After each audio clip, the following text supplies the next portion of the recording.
येणाऱ्या 17 जुलैला आपण आषाढी एकादशीच म्हणजे देवशयनी एकादशी साजरी करणार आहोत. महाराष्ट्रामध्ये फार महत्त्वाचा आणि चांगला सण मानला जातो. आपल्या सगळ्यांचे त्या दिवशी उपवास असतात, कारण ग्रहानुसार आणि पृथ्वीच्या अलाइनमेंटनुसार त्या दिवशी उपवास ठेवणं हे आपल्यासाठी फार चांगलं असतं. त्या दिवशी आपण जर धार्मिक कार्य, मन शांत ठेवलं, सात्विक थोडंसं राहिलं, उपाशी राहिला, तर एक चेतना म्हणजेच ऊर्जा ही खूप छान आपल्या शरीरामध्ये होते. अलाइनमेंट आपली पृथ्वीबरोबर फार चांगली होते. पण शक्यतो एकादशीला उपवास ठेवणे हे खूप चांगलं मानलं जातं. पण सगळ्यांना जमत नाही, तर ॲटलीस्ट उद्याच्या दिवशी म्हणजे 17 जुलैला जी एकादशी येते त्या दिवशी नक्कीच सगळ्यांनी उपवास पकडा ही विनंती.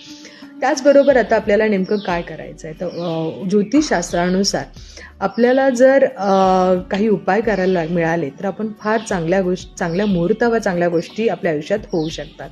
तर पहिल्यांदा मुहूर्त काय आहे, तर 16 जुलैला रात्री 8:33 वाजून